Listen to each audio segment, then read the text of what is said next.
By the time your food arrives, she's done. And here's what you need to know. There are two completely different women sitting across from you, and they look identical.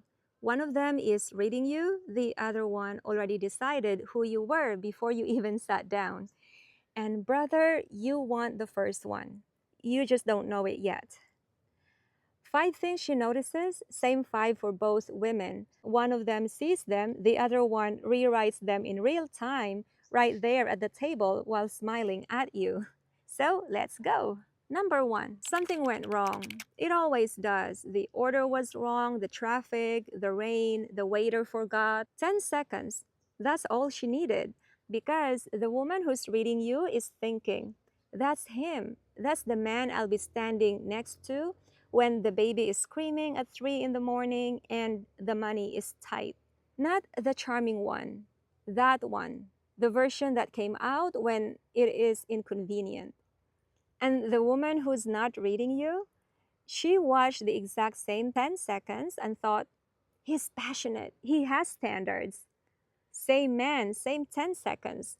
One of them just took a photograph to file away, while the other one just started an elaborate painting. So, which one do you want to sit with? Number two, whether your words match the rest of you. No, it's fine, but with a jaw set like a fist. I don't mind, and you minded. This is the one I personally watch for, and I'll tell you why. I don't trust words, I trust actions. They both should align. A woman who's reading you catches that gap and files it. She doesn't say anything, she just knows there's a room in you that you're not opening, and one day she'll be locked in it. The other woman, on the other hand, she takes the words, just the words, and ignores everything the rest of you is screaming. Every red flag tossed in the bin.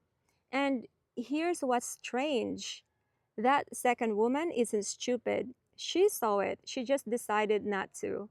Now, why would a grown woman do that? Well, here it is at number three, whether you're safe or perfect for a role. The first woman is not deciding whether you're impressive, she's deciding whether you're safe. You think it's a job interview. It's actually a risk assessment for her. And she has to be right because if you're wrong about her, the worst that could happen is you fly home. Maybe find another woman. However, if she's wrong about you, she is stuck out there 10,000 miles away from her mother in a house with a man nobody warned her about. The second woman, on the other hand, she's willing to overlook every little thing that didn't feel right because she didn't want to rock the boat. She's already 2 feet in the ship and she'd want to sail that ship with you regardless. One woman was reading you properly, while the other one was casting you for a role as her ship captain. She wrote that movie when she was 17. The foreign man, the kind one, the one who takes her out from all of this. She had that script before you even walked in. And you didn't audition, brother. You got hired for a part you've never read in a story you've never seen, and you are going to spend the next 10 years failing to say lines nobody ever gave you. So look at the last two again because now they mean something completely different. Number four, your ex. Not that you mentioned her. How? Well, if every woman in your past was crazy, if not one of them had a point, if you were somehow never once the problem, the woman who's reading you is doing the arithmetic. She's thinking, how long until I'm on that list? What will he call me at a table exactly like this one when I'm the ex? And the woman who's casting you, she hears the same sentence and thinks, those women just don't appreciate him. I'll be the one who does. Girl, stop. That is the most expensive sentence a woman can think. That sentence has cost more women more years than any other sentence in the language. It is not love, it's an application, a project that you took on. You just volunteered to be the exception to a pattern, and the pattern always wins. So, number five, the big one. Somewhere in there, she said no to something small. One more drink, a photo, walking her home. That wasn't shyness, that was a rehearsal.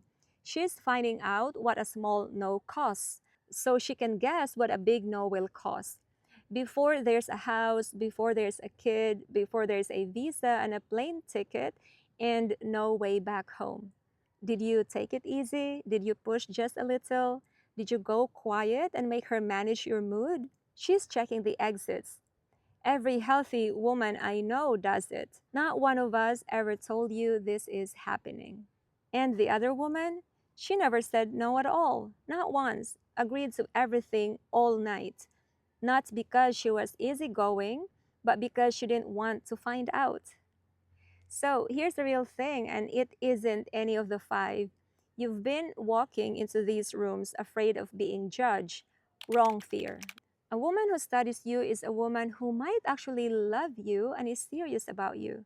She's looking at the real thing in detail, and if she stays after that, after all the good, the bad, and the ugly are revealed, she still chose you, the whole of you, on purpose.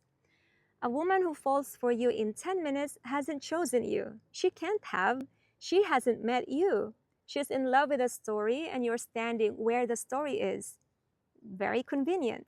She'll look up one day around year two and quietly realize she never met the man she married, and you'll feel it.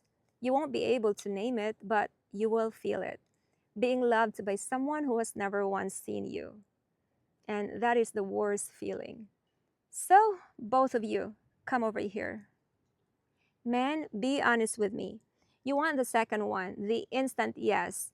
The woman who thinks you hung the moon before the food even arrives.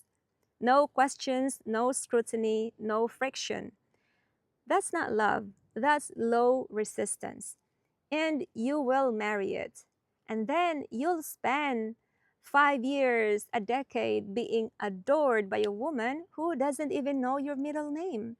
And you will be lonelier than you have ever been in your life, in a house with someone who never loved the real you. And girls, my turn.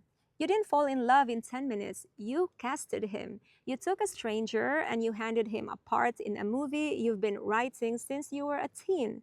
And then you got furious when he didn't know his lines. You saw the gap between his words and his face. You saw how he was with those of lower status than him. You heard what he said about his ex. And yet, you still decided you'd be the exception. You had the information. You warned you. And then you called it fate and you married it. Do not sit there 5 years from now telling me nobody warned you because you did. You just wanted the story more than you wanted the truth. So think about your last first meeting. Were you reading him or were you casting him? And men, was she reading you and did you punish her for it? Tell me below. Honestly, nobody's grading you. Tomorrow, let's do the visa question, the one everybody tiptoes around, and I'm not going to. So come, walk with me.